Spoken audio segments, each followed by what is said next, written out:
I'd say that before Slomo, I became the typical institutionalized, educated Western man.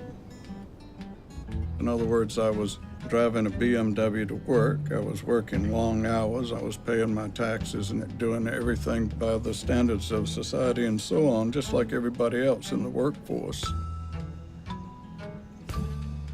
And frankly, I intended just to work myself on into oblivion and get old and die. And that was pretty much the scenario. But now, I experience myself like the tip of a great iceberg of consciousness.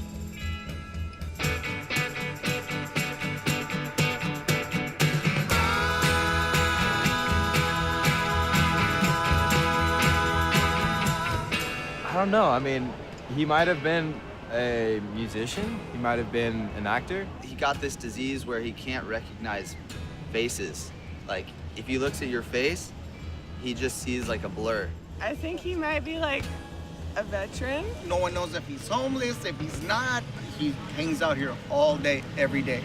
He roller skates on one like such. When you say Slomo to anybody in Pacific Beach, they know exactly who you're talking about. What's interesting to me is that nobody knows who Slomo really is. Slomo! See, you know that they're saying, like, that was Batman. There must be something happening in the city. What we're going to do is let the music determine everything. The imagination is picturing a forest and Indians. Knowing John 40 years, what he's doing is clearly a radical departure from his background.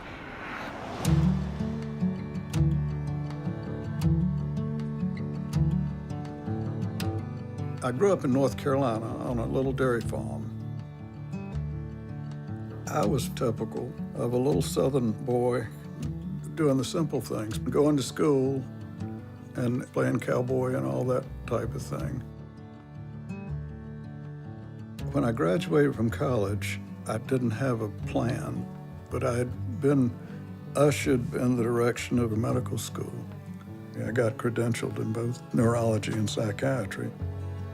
I had a full practice, and I was going to all these different hospitals and doing very well.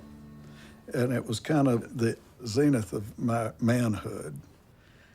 And I was in the cafeteria line behind an old man who was all bent over and everything. And I'd asked him how old he was, and he said he was 93. And he was by himself, and he was kept getting one thing after another and putting a lot of food on his tray. And I thought I would wise off to him a little bit. So I said, how does a strapping young man like me get to be an old codger like you? And he looked at me and said, do what you want to. And at the first time I was thinking, this old man just made more sense to me than anything I'd ever heard in my life. It's just do what you want to. I was lost in a rational world for a good 20 years after that. I got married and had a son, and the marriage didn't work out, and we got divorced after about 1 2 years. I was hardworking, thinking only about material things, a 12-cylinder BMW, a Ferrari, an exotic animal farm. I lived in a mansion.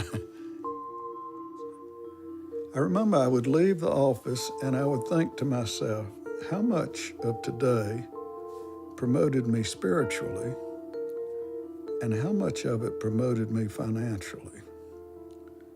And I would take a little reckoning. And it seemed like at the beginning it was about 90% spiritual. And as the years went by, it got about 90% financial. So I reckon what I'm talking about is my experience in the middle part of life. For the large part, it's a grinding affair, working away, having a family, making the whole thing happen, and at the end of it, most people are pretty worn out.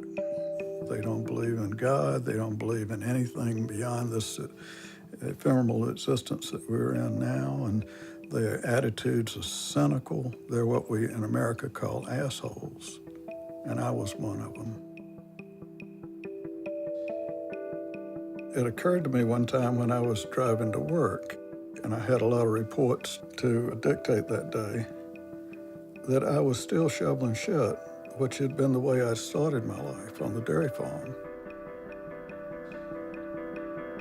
If I look back on it, I'm just thinking, this is the most absurd, stupid way to go through a life that a person could have a dream up, but we're all being pushed on to do this.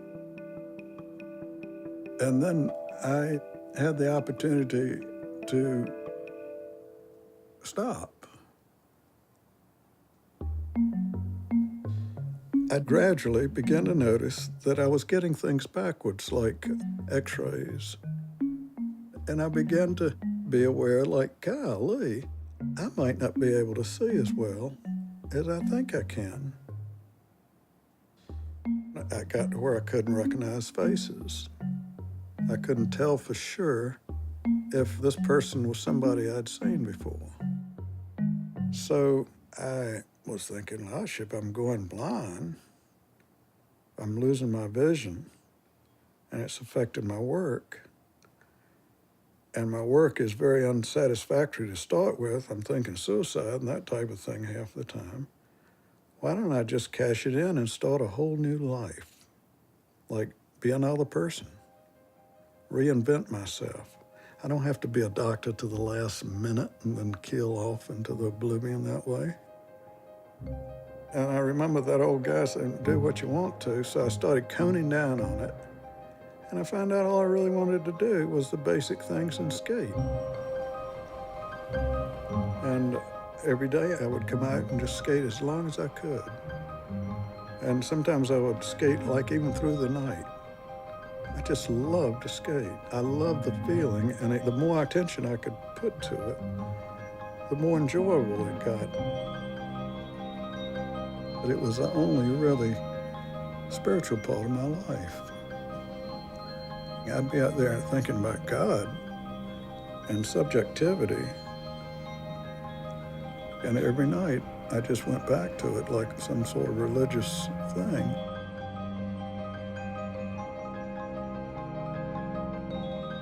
I think what I'm doing, with all due modesty, is a type of flying.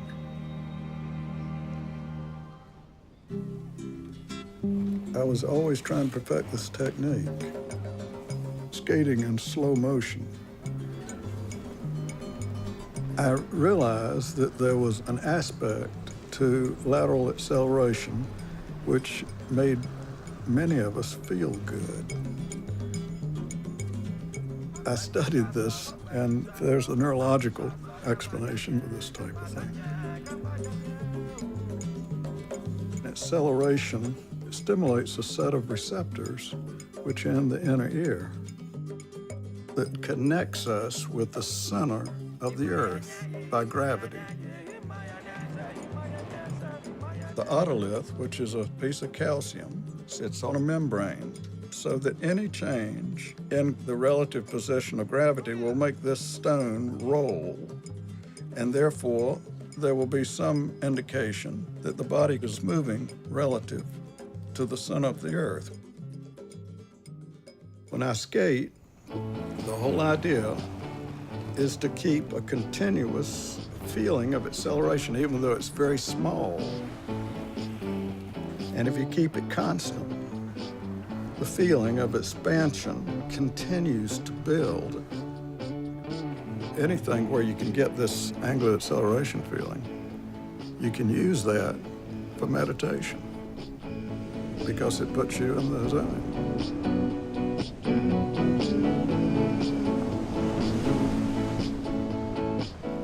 For a while, I thought I might be going crazy or something because I'm too happy. And I kept waiting for whatever this was, this obsession with skating, to differentiate itself into some sort of diagnosable problem. But that was 15 years ago. Almost nobody thought I was normal. And even me, I'd been trained to think that this is a type of mental illness or some sort of aberration of the mind. So I've been called every name. My first thought was, look at that homeless guy with those nice rollerblades. Where did he get those? Used to laugh at him, but then I would see him riding around and really think, man, that guy really is barely even pushing himself down the boardwalk, yet he seems to be gliding. So he's definitely tapped into something.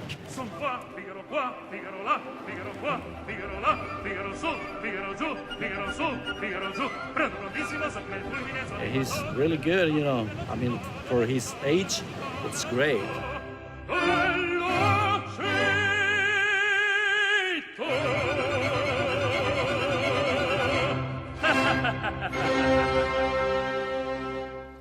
Everybody has the capacity to dream up and believe anything he wants to.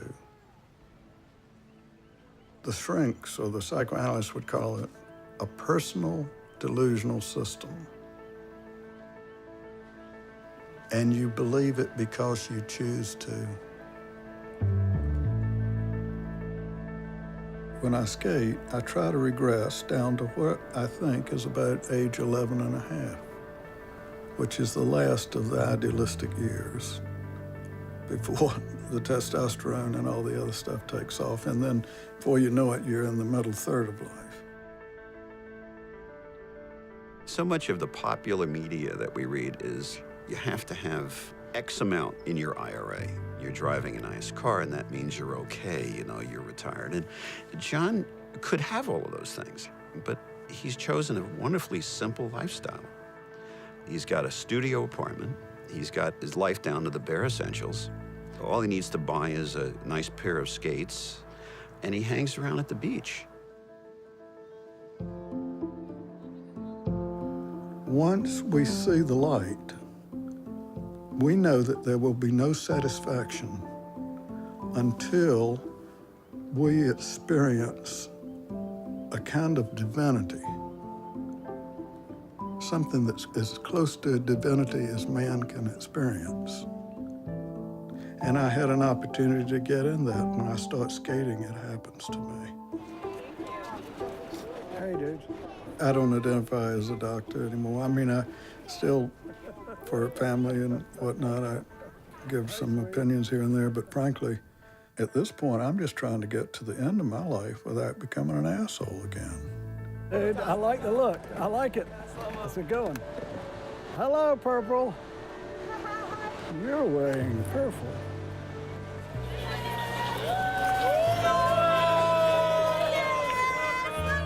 The people that love Slomo are cheering for one person that got away, that escaped and got to real freedom where he skates all day,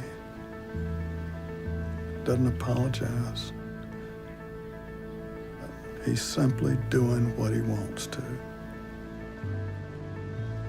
This is your good old days. It only gets worse from here on, okay? The good old days are these. Wait till you see what happens as you get older, okay? Gentlemen, we are ready to skate.